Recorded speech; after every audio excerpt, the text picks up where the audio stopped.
अल्लाह इरशाद फरमाता है वलक़द यस्सरनल कुरान लिज़्ज़िक्रि फहल मिन मुद्दकिर। हमने कुरान को याद करने के लिए आसान बना दिया है कोई जो याद करे? कितनी बाबरकत, पाकीज़ा, मुबारक, मुक़द्दस, मुअज़्ज़म ये किताब है जिसकी शान ला रैब फी।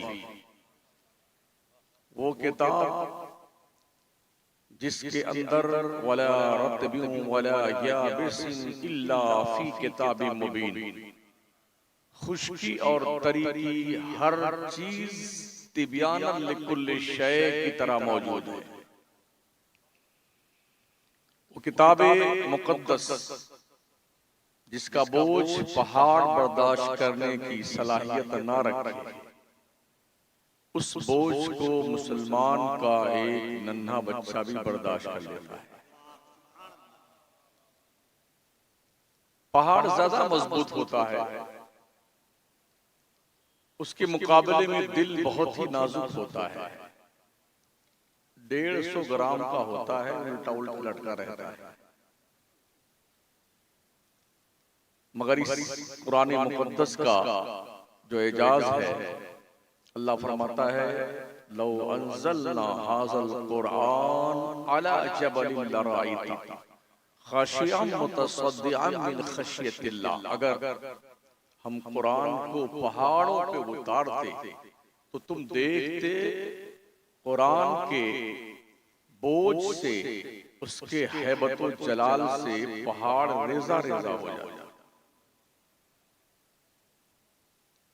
तो जो पहाड़ सख्ती में अपनी मिसाल आप है, अगर वो पहाड़ रेजा रेजा हो जाता तो वो जो 150 ग्राम का गोश्त का एक लोथड़ा है वो रेजा रेजा क्यों नहीं हुआ? कुरान के 30 पारे मुसलमान के हाफिज बच्चे के सीने पे महफूज होते हैं कि नहीं होते? और अल्लाह की शान करीमी देखें, ऐसे भी रिकॉर्ड रहे हैं 2.5 महीने में बच्चों ने पूरा कुरान मजीद हिफ्ज़ किया इसी भारत में। साल भर के अंदर, 8 महीने के अंदर, 11 महीने के अंदर तो दर्जनों मिसालें मौजूद हैं। मगर ऐसी भी मिसाल हमारे सामने आई कि सिर्फ 2.5 महीने में भी बच्चे ने कुरान मुक़द्दस को हिफ्ज़ किया है।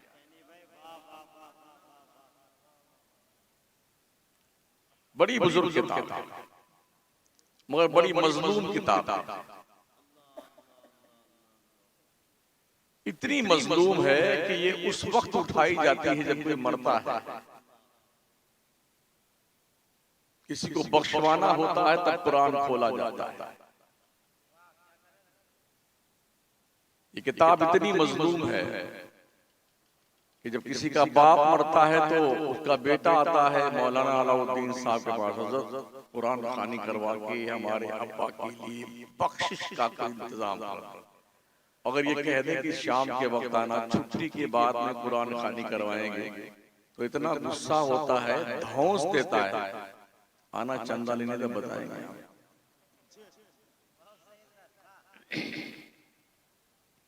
काश हमारी कौम समझती कुरान मुर्दों की बख्शिश के लिए नहीं आया है, कुरान गिरतों को उठाने के लिए आया है, कुरान डूबतों को तिराने के लिए आया है, कुरान गुमराहों को राह रास्त पर लाने के लिए आया है, कुरान दुनिया की कमांडरी करने के लिए आया है, कुरान सरचश्मे रुश्द व हिदायत बन के आया है, कुरान अपने सीने में गंजीने रहमत लेके आया है। कुरान वो पाकीज़ा किताब है अल्लाह करीम की तरफ से हमारे पास आई है। रब ने खुद इरशाद फरमाया कुरान आया किस लिए?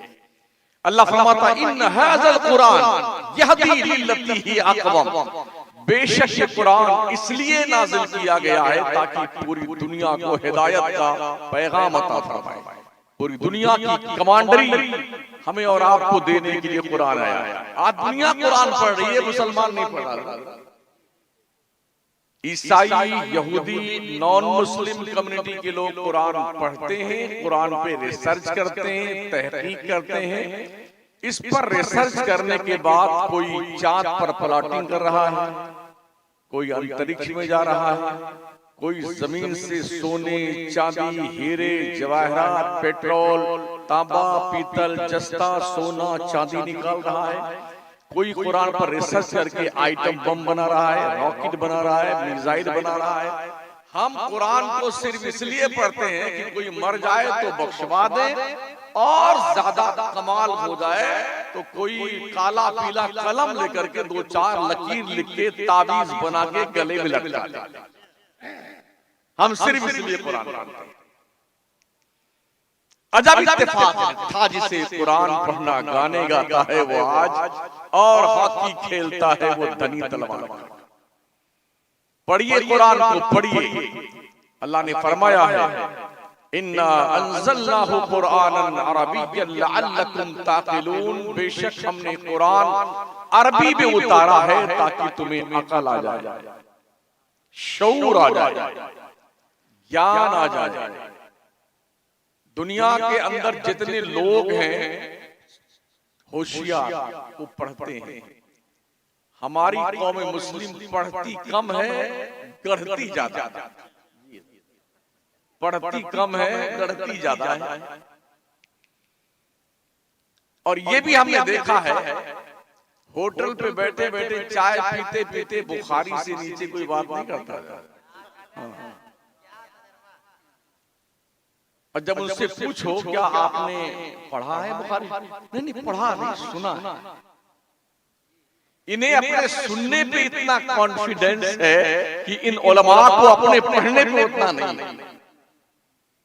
तो ये होटलों पे बैठ के हमारी कौम बुखारी, मुस्लिम, तिरमिज़ी, अबू दाऊद, नसई से नीचे बात नहीं करती। जिस दिन ये जंगलीपन हमारा खत्म हो जाएगा ना, इंशाअल्लाह हमें शबाब पर आने में देर नहीं। कौम के लोगों, जहालत के इस दबीज पर्दे से अपने रुखे ज़ेबा को बाहर निकालिए, अपने आप को कुरान के रोशनी की राह का मुसाफिर बनाइए।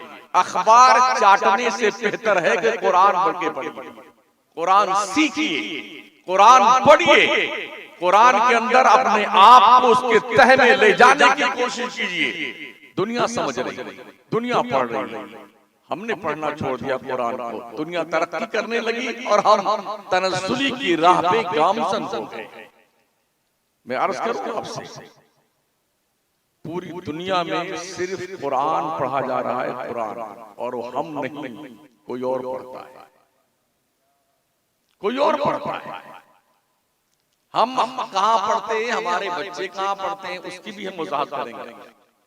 मगर ये ध्यान रखना, आज की तारीख में अगर दिल में कलमे की रोशनी है तो ये मदरसों का एहसास है। पेशानियों में सजदों का वकार है, ये मदरसों का एहसान है। आंखों में हया का नूर है, ये मदरसों का एहसान है।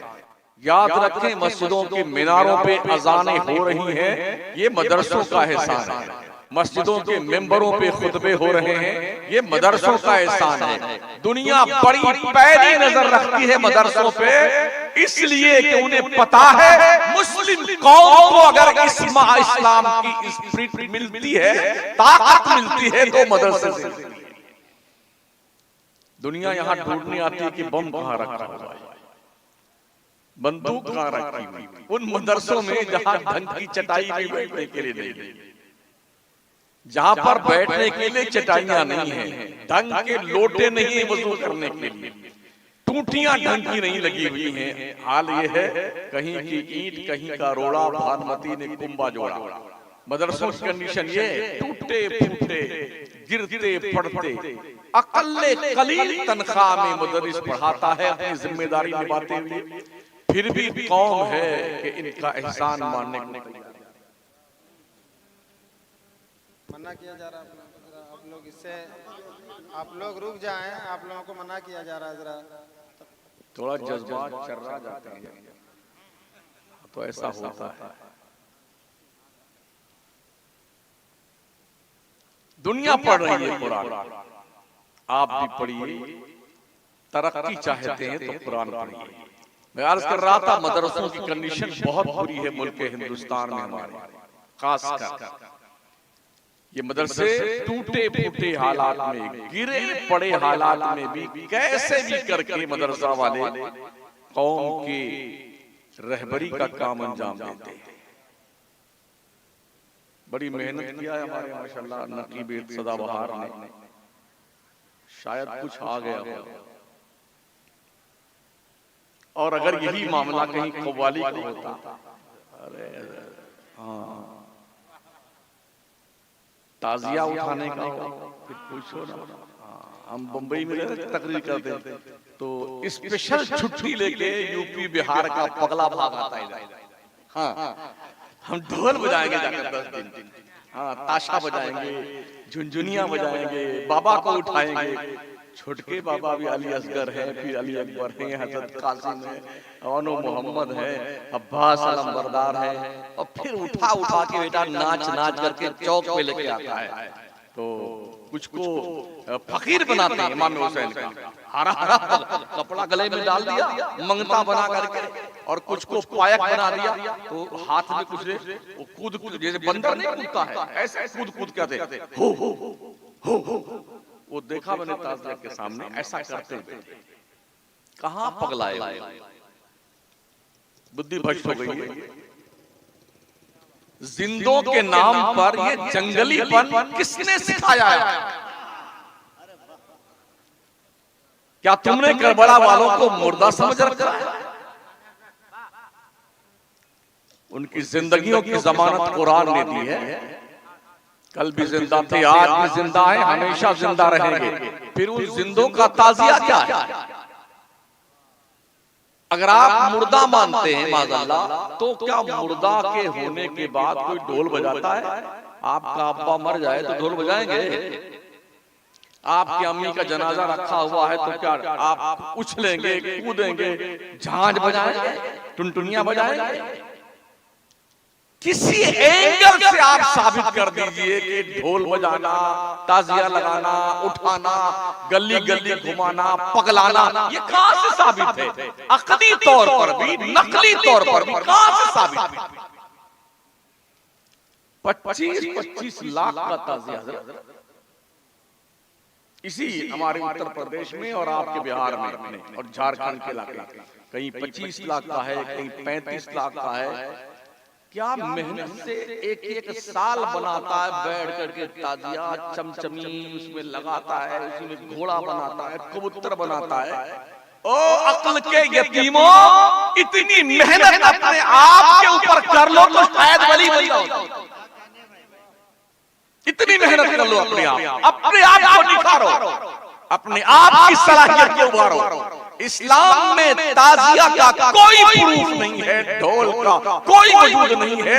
ये उनका काम है जो औबाश किस्म के लोग होते हैं, जो आवारा ज़हनियत के लोग होते हैं, ये उनका काम है, हमारा काम नहीं। उनकी कुर्बानियों को हमने खेल बना लिया। कमाल ये कि इनको रोना तो याद आता है, ढोल बजाना याद आता है, इन्हें ये नहीं याद आता है कि आखिरी सजदा इमाम हुसैन ने भी किया था। ये याद नहीं आता है। इन्हें ये नहीं याद आता है कि करबला के मैदान में 3 दिन भूखे प्यासे रह करके कोई सजदा कज़ा नहीं हुआ करबला वालों को। ये याद नहीं आता। हमने एक ही करबला पढ़ा है और एक ही करबला देखा है, बगदाद की सरजमीन में। मगर हमारे लोगों ने इतने करबला बना डाले हैं।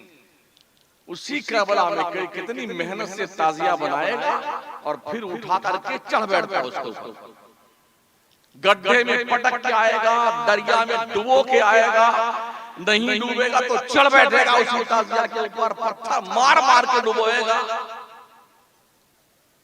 इनको अगर हम पागल ना कहें तो क्या कहें? अकल से पैदल ना कहें तो क्या कहें? पैसा लगाओ, मेहनत करो और उसके बाद फिर उसे दरिया में डुबो के आओ। एक और जगह मैंने देखा जहां पर चौक बनाया होता है, वहां जाकर के लोग मन्नतें मांगते हैं।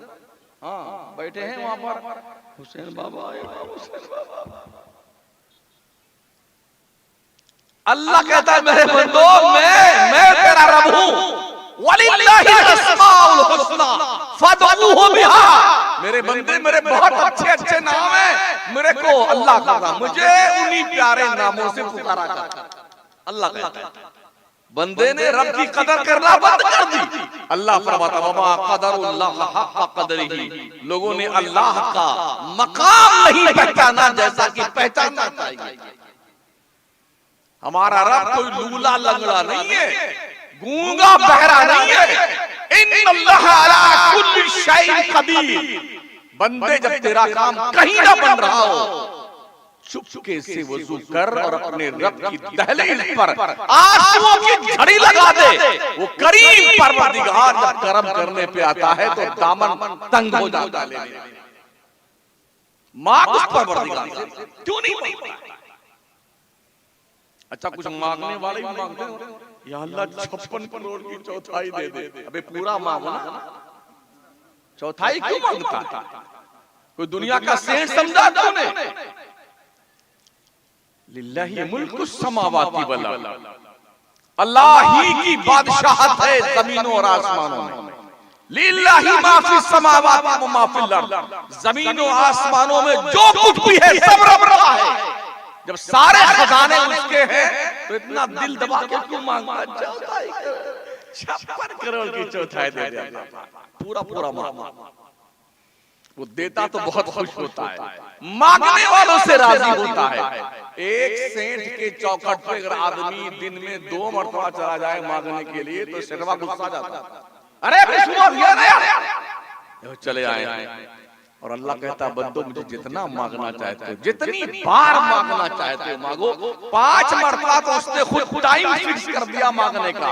फजर है, जोर है, असर है, मगरिब, इशा, ये 5 वक्त मुझसे मिलने का मेरी तरफ से दिया गया टाइम है मेरे बंदो, और मुझसे मांगने का ये टाइम है। इसके अलावा भी तेरा जी नहीं भरता ना, जब तेरा जी चाहे मुझसे बात करने के लिए क्यों नहीं बात? अपने परवरदिगार से बात मांगा, अपने परवरदिगार से दामन फैला दे रब की दहलीज़े करम पर।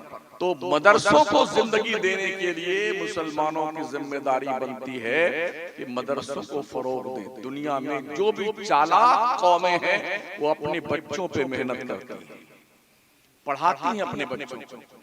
आज की तारीख में आपके पास दुनिया के हर मर्ज का इलाज ओनली क्वालिफिकेशन,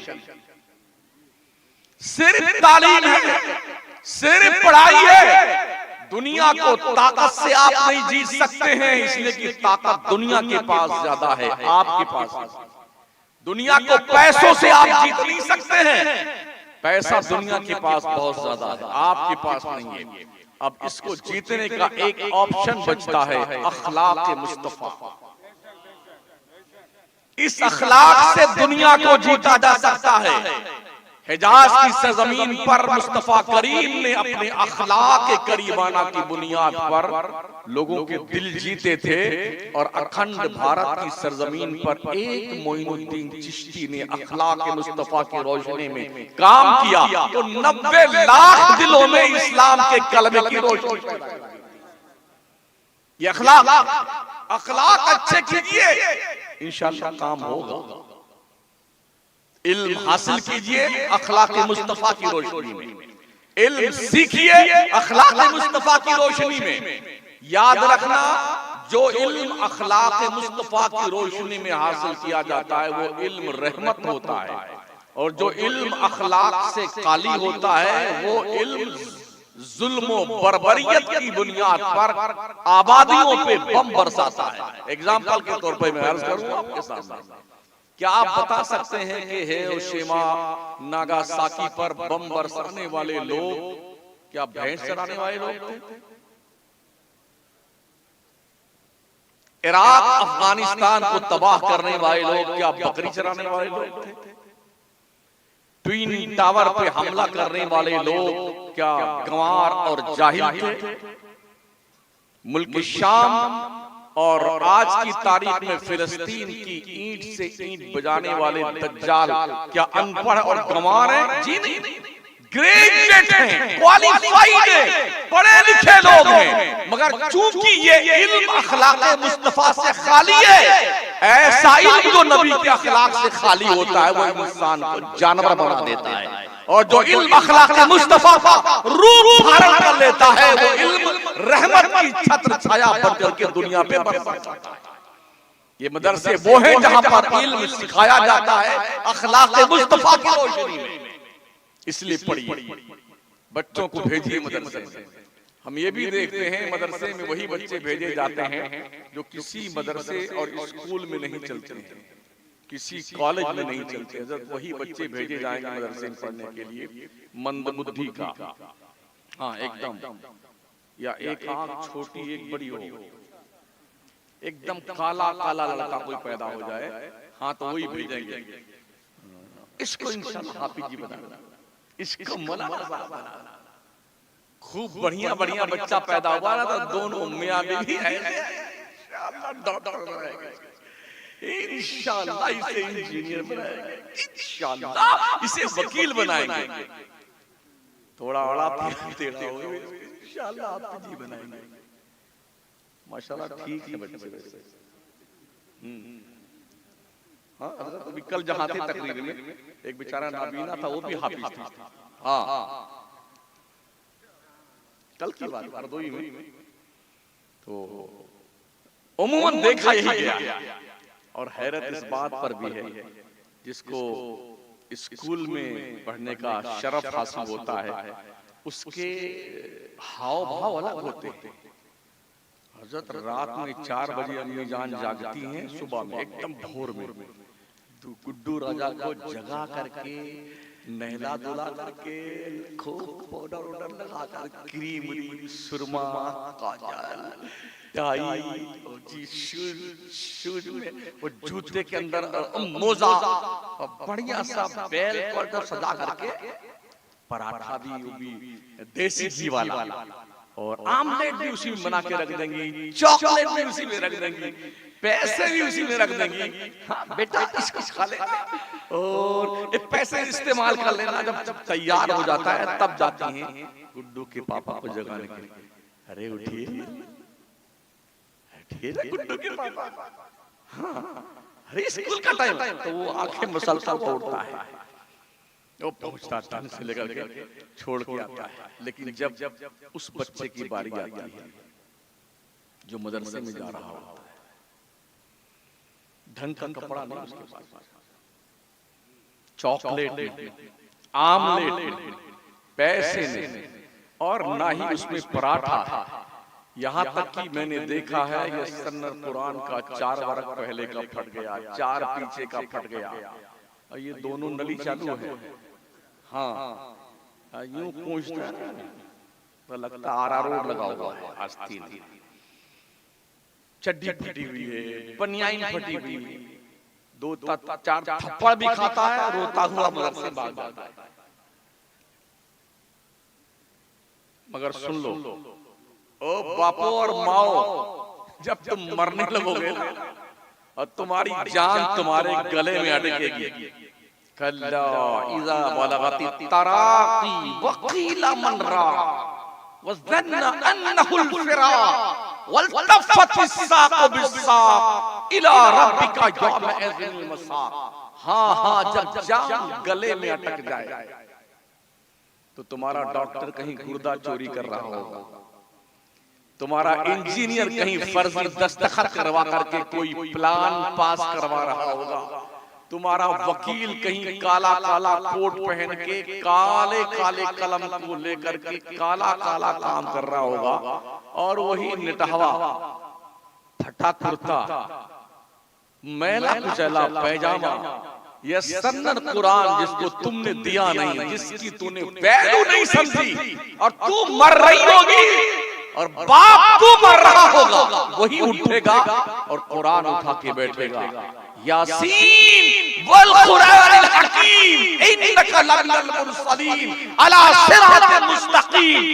अल्लाह ये मेरी माँ, ये मेरा बाप है, अगर मरने का वक्त आ गया है तो रूह आसानी से निकल, अगर नहीं आया वक्त तो मौला शिफा दे दे। काम कौन आया? जिस पर तुमने ध्यान नहीं दिया, जिसका तुम्हें एहसास नहीं रहा है, जिस पर तुमने मेहनत नहीं की है। हम भी मदरसे के आदमी हैं, लोग लेके आते हैं, हजरत इसको यहीं डाल दीजिए, ये माल कहीं नहीं चला, इसको यहीं डाल दीजिए। फिर भी ओ लोगों, जो माल कहीं नहीं चलता है, ये मदरसों के स्टाफ के लोग उस मंद बुद्धि के दिल पर कुरान के 30 पारे की तहरीर लिख देते हैं। हाँ, उस फटीचर माल पर भी इतना काम का माल बना देते हैं ना, वो इतना काम का माल बना देते हैं कि वो अल्लाह के कुरान की अमानत को सीने में रख करके अमानत खुदाबंदी का बाज़ाब्ता तौर पर वो एक कमांडर बन जाता है, उसके तहफ़्फ़ुज़ व बक़ा का ज़ामिन बन जाता है। ये भी हमने देखा है, अगर बच्चा स्कूल पढ़ता है तो उसका अंग्रेजी का ट्यूशन पढ़ाने के लिए एक सब्जेक्ट का 1000 रुपया बंदा देता है, किसी को 2000 देता है। और सर साहब जब आते हैं ना, सर तो टेबल, कुर्सी, नाश्ता, चाय, पानी, वेलकम वेलकम, एडवांस में उसका जो है नजराना और फीस 30 का की तारीख पूरा होने से पहले पेमेंट। और कुरान शरीफ का ट्यूशन पढ़ाने और मौलाना आजा पूछ ले क्या लेंगे, डरते डरते 200 रुपया बोलता बेचारा, तो क्या बोलता है, अरे नहीं ज्यादा है, 200 में 5 बच्चे पढ़ाने हैं आपको। ना उसके लिए चाय है, ना पानी है, ना नाश्ता है, ना टेबल है, ना कुर्सी है। स्कूल का टीचर, अगर बच्चे कहीं नानी मानी क्या जाने वाले होते तो बच्चों के लिए फोन किया था, सर आज आप ना आइएगा, बच्चे जरा नानी क्या जा रहे हैं। और मदरसे के जनाब जी मौलाना साहब हाफिज जी आए, उन्हें कोई नहीं फोन करता है, वो चले गए नानी क्या, वो बेचारा उतनी दूर से आता है, तेल खर्चा करके मोटरसाइकिल से या पैदल या साइकिल से आया। अब जरा जी वो बच्चे नानी क्या, कितना फर्क है हमारे, कितनी घटिया सोच है हमारी। फिर आप शिकवा करते हैं अल्लाह हम पर रहम की बारिश नहीं होती। ये हमारी सोच है। शुक्र मनाओ, आमिना के लाल ने तालीम को हवा और पानी से ज्यादा सस्ता कर दिया है। वरना दुनिया कान में पढ़ाती थी, कान में कि कोई सुनने ना पाए, मगर आमिना के लाल ने जानते हो क्या किया, दारे अरकम में बैठ करके जो तालीम देनी शुरू की ना, तो आका करीम अलैहिस्सलाम के उस दरसगाह में मक्का के अबू बकर भी पढ़ते थे और हबशा के बिलाल भी वहीं पढ़ते थे, हज़रत उमर भी वहीं पढ़ते थे, ज़ैद बिन हारिसा भी वहीं पढ़ते थे, उस्मान गनी और मौला अली भी वहीं पढ़ते थे, सुहैब रूमी वहीं पढ़ते थे, आका भी वहीं पढ़ता था, गुलाम भी वहीं पढ़ता था। और ये भी आप हैरत करेंगे, दुनिया में 12वीं पास करने के बाद लाइनें अलग अलग हो जाती हैं। 5-5 साल का, 4.5 साल का अलग अलग कोर्स होता है। एक प्रोफेसर एक सब्जेक्ट पर 4.5 साल मेहनत करता है, तब किसी फन का कोई माहिर बनता है। मगर ये लोगों, हमारे मुस्तफा अकेले प्रोफेसर हैं, एक ही किताब है, एक ही घंटी है, क्लास एक है, सब्जेक्ट पढ़ने वाले लोग उसी एक किताब को पढ़ करके कोई डॉक्टर बन रहा है, कोई इंजीनियर बन रहा है, कोई लॉयर बन रहा है, कोई जज बन रहा है, कोई IAS अफसर बन रहा है, कोई गवर्नर बन रहा है, कोई फौजी जनरल बन रहा है, कोई कर्नल बन रहा है। पढ़ाने वाले ने इस ढंग से पढ़ाया, एक किताब पढ़ाया है, एक ही वक्त में पढ़ाया है, मगर पढ़ाने वाले ने अलग अलग दिशाएं मुतय्यन कर दी है और ज़हन और फिक्र को रोशन कर दिया है। ये कभी आपने देखा? पढ़ने का अंदाज क्या था? हजरत उमर जब मदीने हिजरत करके आए थे, तो जिसको हजरत उमर का भाई करार दिया गया था, हजरत उमर ने आपस में दोनों ने फैसला कर लिया कि आज तुम पढ़ने जाओगे हुजूर के यहाँ, मैं बाजार में कमाने जाऊंगा, मैं जो कमाऊंगा आधा मैं रखूंगा, आधा तुमको दूंगा, और तुम जो पढ़ के आओगे वो मुझे सिखा दोगे। और दूसरा दिन आता तो हजरत उमर पढ़ने जाते, दूसरे सहाबी जाते कमाने के लिए, हजरत उमर जो पढ़ के आते अपने उस भाई को सिखाते, वो जो कमाते आधा पैसा हजरत उमर। इस तरह से पढ़ने का रिवाज डाला गया। बदर के मौके पे जो 70 कैदी गिरफ्तार करके लाए गए थे, फैसला ये हुआ किसी ने कहा इनकी गर्दनें मार दी जाए, कत्ल कर दिया जाए, ये कर दिया जाए। हजरत अबू बकर ने कहा या रसूलल्लाह, ये अपने ही खानदान और कबीले के लोग हैं, इनसे फिदिया लेकर के इन्हें छोड़ दिया जाए। तो जिसके पास फिदिया नहीं था, हमारे हुजूर ने जानते उन्हें क्या हुक्म दिया था, जिसको पढ़ना लिखना आता है तो मक्का का जो काफिर गिरफ्तार करके लाया गया है, मदीना के अंसार सहाबा के 10 बच्चों को पढ़ना लिखना सिखा दो, यही तुम्हारा कफारा है। इस तरह से तालीम को आम किया गया है, इस तरह से पढ़ाया और लिखाया गया है, क्योंकि हमारे नबी जानते थे ना कलम की अहमियत क्या है। हम अपने बच्चों को इतना बड़ा मोबाइल दे दिए हैं आज की तारीख में, टेबलेट है, कैप्सूल है, और जी लेप का टॉप है और टॉप का लेप है, इतना बड़ा बड़ा। अब छुटके का काम नहीं है, सब बड़ा बड़ा दिया था इस काम के लिए कि बच्चे पढ़ेंगे ऑनलाइन। जो बच्चे ऑफलाइन नहीं पढ़ते उनका बाप पढ़ेगा ऑनलाइन।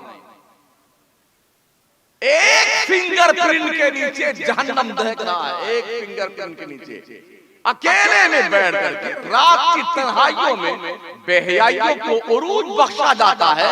फिर जब नाक कट जाती है तब बैठ के बेटे रोते हैं। कोई पलीता दे दीजिए हजरत, आपका खाक पलीता लगेगा, इतना बड़ा पलीता लग चुका है। हाँ बोलो वहां भाग गया, वो वहां भाग गई, वो ऐसा हुआ और वैसा हुआ। इसलिए ओ मुस्लिम कौम के लोगों, तालीम की अहमियत समझो, तालीम का वैल्यू समझो, तालीम का मकाम समझो, पढ़ाओ अपने बच्चों को। मेरे गौस फरमाते दरस्तुल इल्म हत्ता सिरतो कुतबा, पढ़ते पढ़ते पढ़ते पढ़ते में कुतुबे जमाना बन गया। ये गौसे आज़म फरमाते बगैर पढ़े लिखे कुछ नहीं होने वाला। घसियारे मत बनो, भैंस चराने वाले मत बनो। हुकूमतें भी आज की तारीख में बहुत ज्यादा फिक्रमंद है इल्म के हवाले से। दीवारों पे नारे लिखती हैं, अंगूठा टेक रहे ना एक, अंगूठा टेक रहे ना एक, गाय भैंस चराएंगे फिर भी पढ़ने जाएंगे, सास बहू एक साथ पढ़ेगी, महिला अनपढ़ नहीं रहेगी। ये हुकूमतों के नारे हैं। वो इतनी फिक्रमंद है कि हमारे देश के लोग ग्रेजुएट बने, क्वालिफाइड बने, पढ़े लिखे लोग हों, और हमारा हाल ये है 8वीं 10वीं पास करते करते बंबई भाग जाएंगे, कलकत्ता भाग जाएंगे, लुधियाना भाग जाएंगे, कोई सिलाई की दुकान में जाके बैठ जाएगा, कोई वहां जाकर के मछली बेचेगा, कोई होटल पे जाकर के प्लेटें साफ करेगा, कोई पान की ढाबली पे बैठ जाएगा। ये चीजें इज्जत नहीं दे सकती आपको। 2 वक्त की रोटी तो मिल सकती है, इज्जत नहीं मिल सकती है। इज्जत तो तालीम से मिलेगी, इज्जत पढ़ने लिखने से मिलेगी। तो पढ़िए लिखिए। अल्लाह फरमाता नून वल कलमी वमा यस्तुरून, कसम है कलम की और कलम जो कुछ भी लिखता है। रब ने कलम की कसम उठाई है, कुछ तो बात है। तो अपने बच्चों को लैपटॉप देने से ज्यादा जरूरी है इनके हाथों में कलम दिया जाए, बच्चों को पढ़ाया जाए, बच्चों को तालीम दी जाए, बच्चों को सिखाया जाए। तालीम नौकरी के लिए नहीं होती है, ध्यान रखना। हमने यही देखा है हमारे देश में, हमारे मुसलमान लोग कम पढ़ते हैं, इसलिए क्या बताएं, क्या पढ़ें जब नौकरी ही नहीं मिलती। ये हमने एक सेंटेंस सुना है, जब नौकरी नहीं मिलती है तो पढ़ने का क्या मतलब होता है। तुम कितने बड़े बेवकूफ हो, तुमने तालीम को रुपयों से तौलना। हमें अगर पैसों से तालीम मिलती तो जितने बड़े बड़े जाहिल सेठ हैं सब पैसा देके तालीम खरीद लेते। हमने देखा बड़े बड़े शहरों में अरबपति आदमी है, मगर जब सिग्नेचर करने की बारी आती है तो ऐसे पकड़ता है, यूं करता है, टिटहरी के टानी। उसको ढंग का सिग्नेचर करना नहीं आता है, करोड़पति है, दस्तखत करना नहीं आता है। पता चला पैसों से तालीम नहीं आती, तालीम अल्लाह का फजल है। ज़ालिका फज़लुल्लाह यूतीही मन यशा, ये अल्लाह का फजल है, जिसे चाहता अता फरमाता है। मेरे हुजूर ने यूं ही थोड़ी फरमाया है, मैदाने जंग में जाने वाले मुजाहिद को तलवार देने से ज्यादा सवाब का काम ये है किसी मदरसे के बच्चे को टूटा हुआ कलम देना। जिस कौम के हाथ में कलम है उस कौम ने मुल्क को नचा रखा। ऐ काश हमारी कौम समझती कि अल्लाह ने कसम क्यों उठाई है कलम की, और हमारी कौम के लोग कलम पकड़ते अपने हाथ में।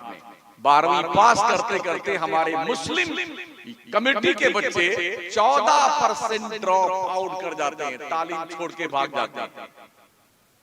तालीम इसलिए सीखो ताकि इल्म की रोशनी फैलाओ।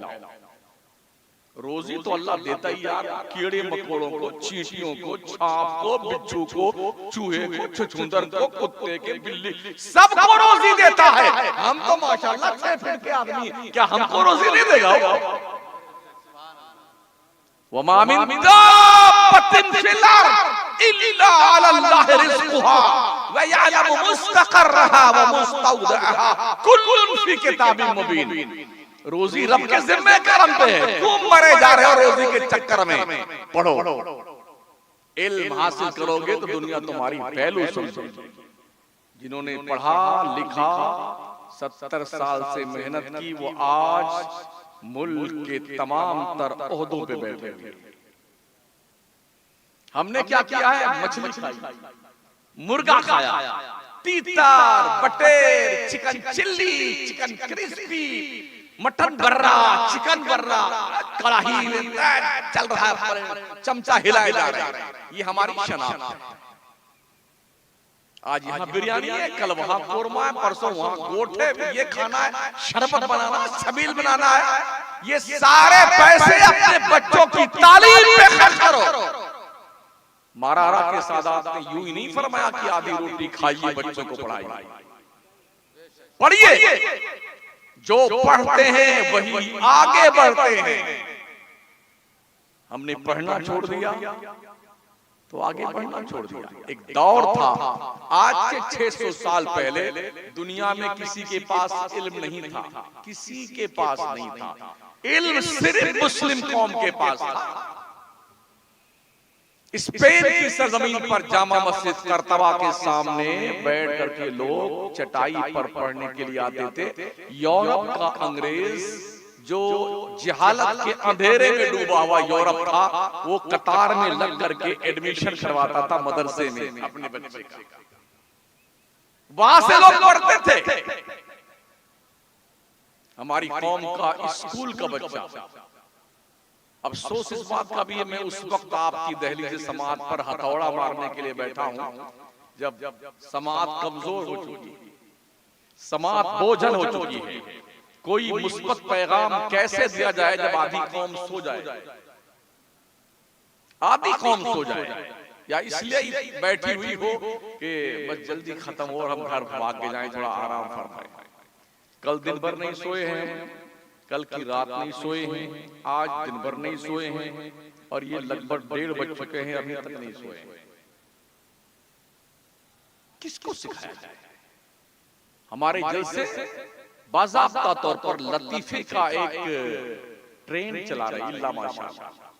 हंसाओ, जन्नत का टिकट बांटो, लोगों को खुश कर दो, लोग वाह वाह करते जाएं। इस चलन ने हमारी कौम के मुस्तकबिल को दागदार बना दिया। पैसे खर्च होते हैं जलसों पे, रिफंड क्या मिलता है उसको सर्वे करने की जरूरत है। हमारा फायदा क्या मिलता है जलसों से? हम भी रोज तकरीर कर रहे हैं। दिसंबर, जनवरी, फरवरी, 9 मार्च तक जलसे हैं। बस कोई तारीख शायद खाली हो, मगर हमने महसूस यही किया है कि शायद 2% जलसों से फायदा होता है, शायद 2%।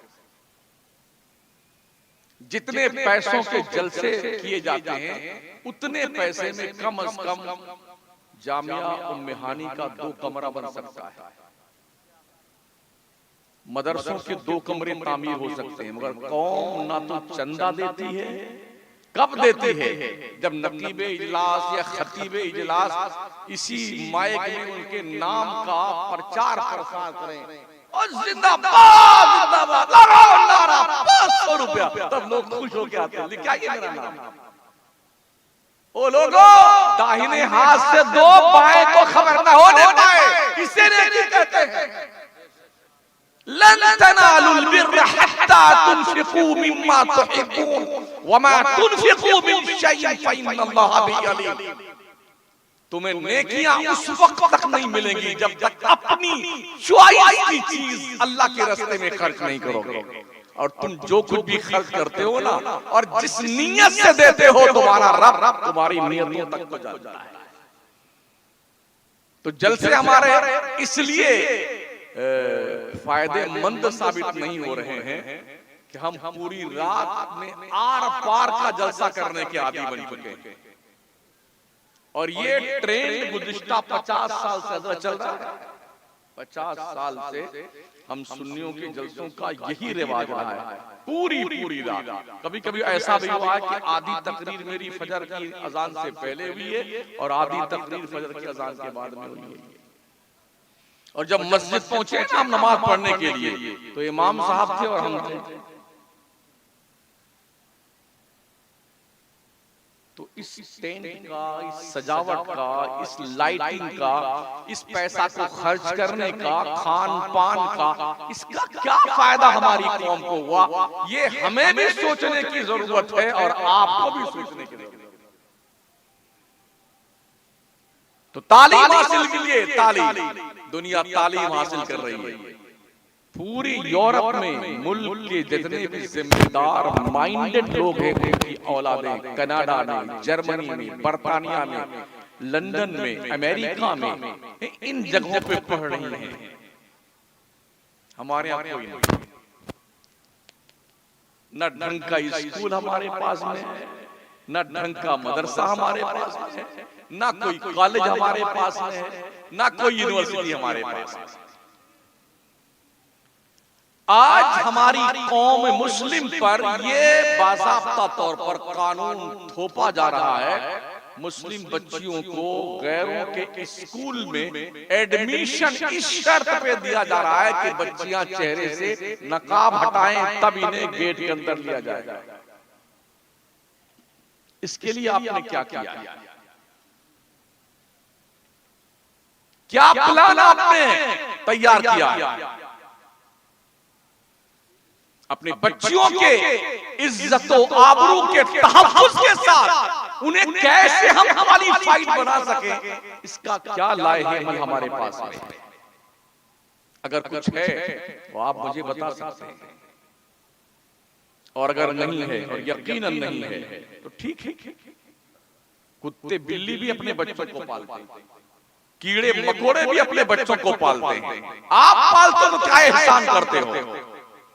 मेरे मुस्तफा करीम अलैहिस्सलाम फरमाते हैं, एक बाप और माँ की तरफ से अपनी औलाद को सबसे बेहतर तोहफा यह है कि उसे इल्म और अदब सिखाए। इल्म ना होने की बुनियाद पर, जानते हो हमारे यहाँ कितना खतरनाक हालात, इतने खतरनाक हालात हमारे यहाँ हैं कि अगर किसी घर में बच्ची पैदा हो जाए तो पूरा खानदान का मुंह लटक जाता है। पैदा होने के बाद ऐसी मनहूस शक्लें होती है लोगों की, इल्ला माशाअल्लाह, लगता है कि उनके सर पर क़यामत टूट गई है, बच्ची पैदा हो जाए। और अगर किसी औरत के लगातार 3-4 लड़कियां पैदा हो जाएं तो महल्ले और खानदान की औरतें उस औरत का जीना दुश्वार कर देती हैं। कहां से नक्कती आ गई, कमीनी आ गई, देखो लड़की पैदा करती है। ये सोच क्यों है? हमारे पास इल्म नहीं। अगर इल्म होता, शऊर होता तो उसे पता होता। अल्लाह फरमाता यहबु लिमन यशाउ इनासा व यहबु लिमन यशाउ ज़ुकूर। औ युज़व्विजुहुम ज़ुक्राना व इनासा व यजअलु मन यशाअ अक़ीमा। अल्लाह जिसे चाहता है लड़का देता है, अल्लाह जिसे चाहता है लड़की देता है, अल्लाह जिसे चाहता है दोनों देता है, और अल्लाह जिसे चाहता है कुछ नहीं देता। तो अगर इल्म होता ना तो उस औरत को मौरद इल्जाम नहीं ठहराया जाता। इल्म होता ना तो औरत पर जुल्म न किया जाता। इल्म होता तो उस औरत को टॉर्चर न किया जाता। कल भी औरतें टॉर्चर की जाती थी, आज भी की जाती हैं। फर्क क्या रह गया दौरे जहालत में और दौरे इल्म में? हमने क्या सीखा, क्या पढ़ा है हमने? इस पढ़ाई लिखाई के दौर में भी हम कहां पर खड़े हुए हैं? डॉक्टर कमाल ने यूं ही थोड़ी कहा था, वो अंधेरे ही भले से कि कदम राह पे थे, रोशनी लाई है मंजिल से बहुत दूर। अपने बच्चों को आलिम भी बनाइए और उलमा से गुजारिश है इन आलिमों को वकील भी बनाइए। एक वकील 10,000 रुपए भारी होता है। बिल्कुल लेटेस्ट मामला, इसी हफ्ते में केरला की सरजमीन पर बाज़ाब्ता तौर पर 50 मौलाना लोग वकील बन करके केरला के हाई कोर्ट में प्रवेश किए हैं खिदमत इंसानियत करने के लिए। 50 मौलाना तालीम दीजिए ना। जो बच्चा हाफिज बन सकता है उसके लिए दुनिया की कोई तालीम वैल्यू नहीं रखती है। हर इल्म हासिल कर सकता है वो जो कुरान सीख ले, वो हर इल्म उसके सामने पानी कम चाय है। तो पढ़ाइए अपने बच्चों को ना, क्या दिक्कत है?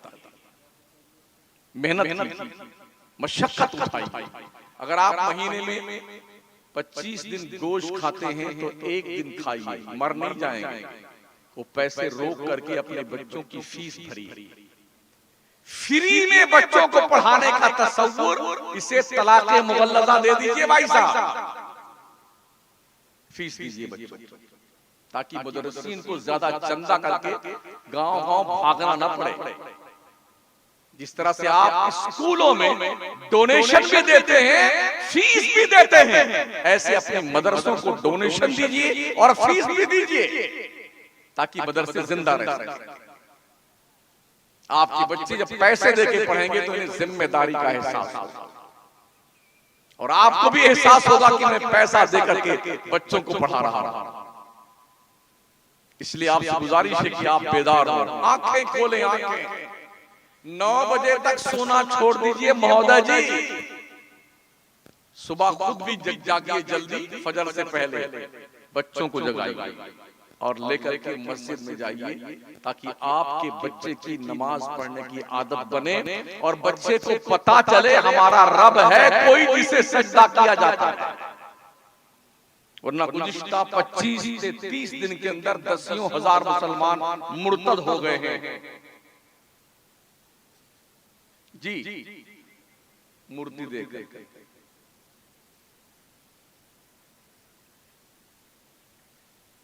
हर शख्स का मजहब अपना अपना है। लकुम दीनुकुम वलिया दीन, तुम्हारा दीन तुम्हारे लिए, हमारा दीन हमारे लिए। मजहब मानने की चीज है, थोपने की चीज नहीं।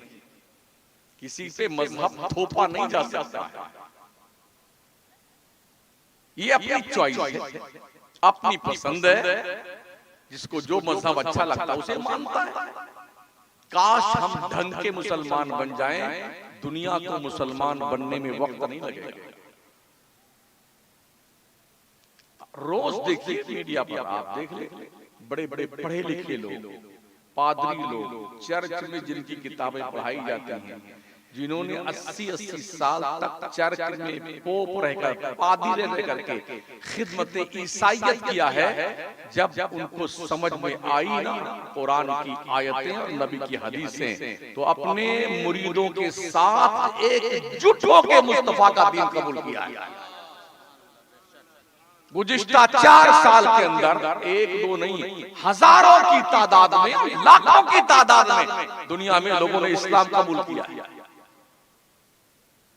इस्लाम दिलों को इम्प्रेस करता है, दिलों को अपनी तरफ खींचता है। इस्लाम भावना का मज़हब नहीं है, इस्लाम फैक्ट है, हकीकत है। जो इंसान को मानने पे मजबूर कर देता है। अभी जल्द इसी 3 दिन पहले भी एक बहुत बड़े बॉक्सर ने इस्लाम कबूल किया है। Mike Tyson, Michael Jackson, Muhammad Ali Clay, Sunita William, जाने कौन कौन सब इस्लाम कबूल किए। किसी ने कुछ नहीं कहा था कि आप आ जाइए इस्लाम के दामन में। लोग पढ़ते हैं और समझते हैं, उसके बाद इस्लाम कबूल कर लेते हैं। हमें देख करके लोग बुझकते हैं कि ये कितनी घटिया कौम है।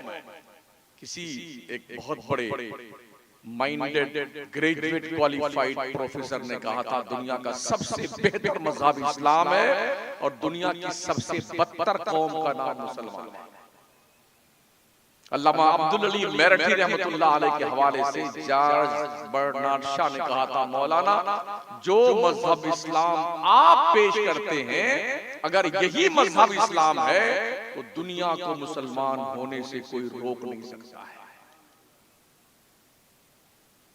क्योंकि हम पढ़ते नहीं है ना, हमें घास छीलने पर यकीन है, भैंस चराने पर यकीन है, बंबई भाग जाने पर यकीन है, 10 लाठी की का बोझ बनाकर लाने पे यकीन है, 15 छतरी भर लेंगे, जब आने लगेंगे अब शक्कर वाले बोरा में सामान भर लेंगे, एक टिकट कंफर्म होगा और 5 वेटिंग लिस्ट वाले होंगे और मुर्गा बन के बंबई से आते हैं, लखनऊ तक आते हैं, बिहार तक आते हैं, यूपी में आते हैं, झारखंड में आते हैं, जगह नहीं मिलती तो संडास में बैठ जाते हैं। आपको पेशाब करने का वक्त नहीं मिल सकता, उसी में 3 दिन बैठे थे संडास के अंदर। इल्म ना होने की बुनियाद पर ये घटिया सोच हमारे पास है। इसलिए इल्म जरूरी है ताकि तुम ढंग का इंसान बन जाओ, ढंग के मुसलमान बन जाओ, अच्छी जिंदगी जीने का शऊर पैदा हो जाए, इसलिए इल्म जरूरी है। और उस इल्म की बात ही क्या है जिसे इल्म दीन मुस्तफा कहा जाता है। बिल्कुल इख्तिताम की तरफ मैं चलता हूं। हमारे मदरसों में बच्चे 5% पढ़ने आते हैं मुसलमानों, कॉलेज में यूनिवर्सिटी में 95% मुसलमानों के बच्चे पढ़ने जाते हैं।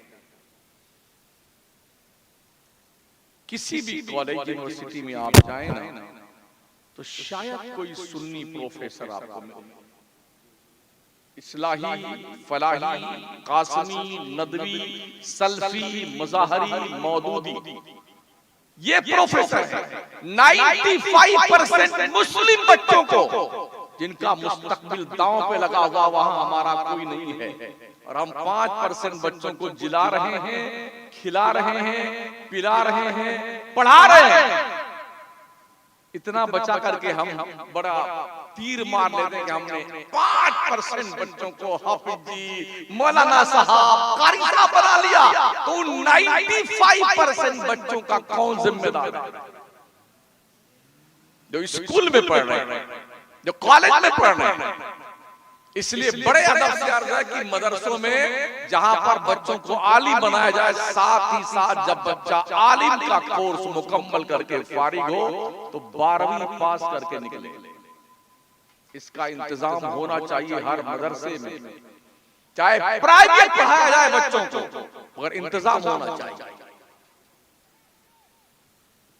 मगर अफसोस यह है कि मैं उस वक्त पैगाम दे रहा हूं जब आधे लोग सो रहे हैं और आधे जाग जाते हैं, और ये उसी वक्त मुमकिन होगा। हर मुसलमान अपने घर में एक डब्बा रख ले, पर हेड 5 रुपए डेली उस डब्बे में डाले, और महीना पूरा हो जाए तो जामिया उम्मेहानी के जिम्मेदारों तक पहुंचा दे।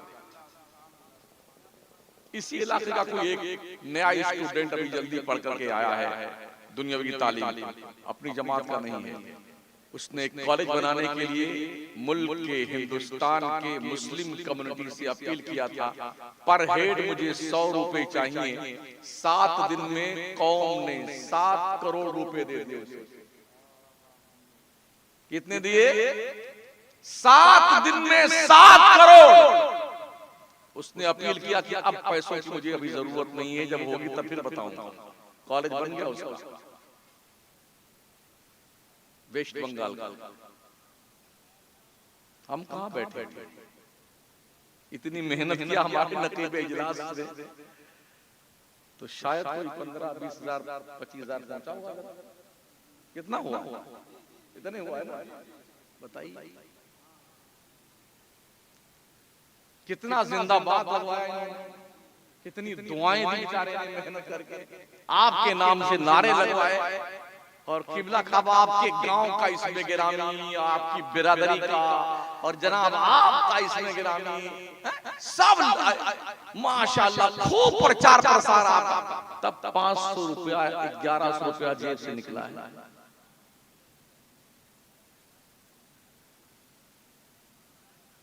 अगर आप जागे नहीं ना तो दुनिया आपको जागने भी नहीं देगी, और इसी हाल में आपको मौत की नींद सुला देगी, कोई पता नहीं पाएगा आप मरे कैसे और कहां मरे।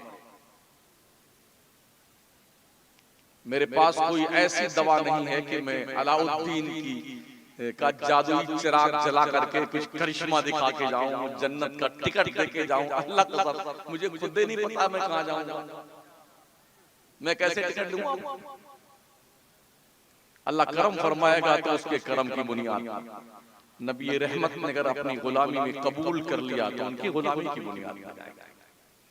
अमल की मेरे असास क्या है, बजुज निदामत के पास क्या है, रहे सलामत बस उनकी निस्बत, मेरा तो बस आसरा यही। अब तक 60 साल की उम्र में जब से होश संभाला है, नमाज पढ़ रहा हूं, पढ़ा रहा हूं, नेकियां कर रहा हूं, तबलीग कर रहा हूं। अल्लाह की कसम मैं यकीन के साथ नहीं कह सकता कि मेरी जिंदगी की कौन नेकी अल्लाह के दरबार में पेश करने के लायक है। शायद आप लोग ज्यादा परहेजगार, ज्यादा नेक हो और आपकी नेकियों पर आपको कॉन्फिडेंस हो कि ये मेयारे दरबार इलाही के मुताबिक है, वो आप जाने। मेरे पास ठीक है, जानवर भी खाता पीता है, मर जाता है, आप भी खाएं पिए मर जाएं, मगर मरने से पहले महोदय जी कुछ कर जाइए ताकि तेरे मरने के बाद तेरी कब्र में उजाले का इंतजाम हो, रोशनी का एहतमाम हो सके, तेरी बख्शिश और निजात का जरिया बन जाए। बच्चों को भी पढ़ाइए और बच्चियों को भी पढ़ाइए, पर्दे में बच्चियों को रखना सीखिए। अपने कॉलेज होंगे, अपने स्कूल होंगे तो इस्लाम के दायरे में रहकर हमारी बच्चियां और बच्चे पढ़ेंगे। अगर ऐसा ना हुआ तो जब गैरों के स्कूल में जाएंगे तो उनके सिस्टम को एक्सेप्ट करना पड़ेगा, कुफ्र भी बकना पड़ेगा, शिर्क के काम भी करने पड़ेंगे, हैं? पेशानियां कहां कहां झुकेंगी कुछ कहा नहीं जा सकता। इसलिए मुझे अफसोस इस बात पर भी हमारे बादशाहों ने ऐसा कोई काम नहीं किया। कोई ताजमहल बना रहा था बेगम की मोहब्बत में, कोई लाल किला बना रहा था, कोई कुतुब मीनार बना रहा था। काश इन बादशाहों ने, मुगलों ने कोई यूनिवर्सिटी बनाई होती तो आज हमारी कौम इतनी यतीम नहीं होती। अरबों रुपए पर एयर ताजमहल की आवक है, लाल किला की आवक है, एक ढेला नहीं मिलता मुसलमानों, सब लोग खा जाते हैं। स्कूल होता, यूनिवर्सिटी होती, बच्चे तो पढ़ते हैं हमारे।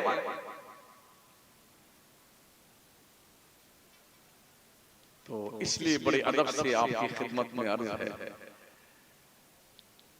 कि कभी बाहर से खतीब बुलाया करें तो उसे थोड़ा वक्त पे तकरीर करवा दिया करें कि हमको खासकर हमें तकरीर याद नहीं होती, आपको देखते हैं, देखते हुए बोलते चले जाते हैं। अब जिनको याद होती ज़बानी, चाहे आप सुने चाहे ना सुने, उनको तो पूरा एक पारा सुनाना है।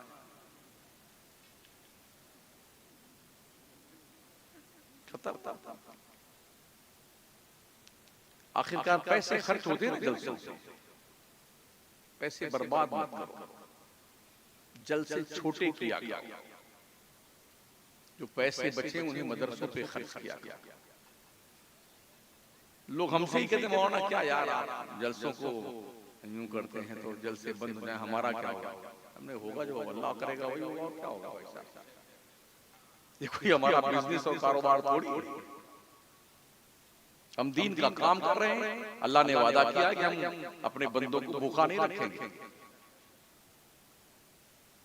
दुनिया में एक ही मखलूक कमाती है, बचाती है, जिसे हजरत इंसान कहते हैं।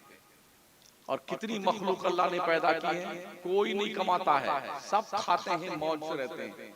चींटियां, कीड़े मकोड़े, पतंगे, हाथी, घोड़े, कुत्ते, बिल्ली, गधे, कॉकरोच, खनखजूरा, मछली, ये सब अल्लाह ने सब, ये कोई कमाता, इनका कोई दुकान इनकी नहीं है, कोई बिजनेस नहीं, कोई कारोबार नहीं, कमाते सिर्फ हम हजरत इंसान है। खाता पूरा पूरा का पूरा अल्लाह का कुंबा है।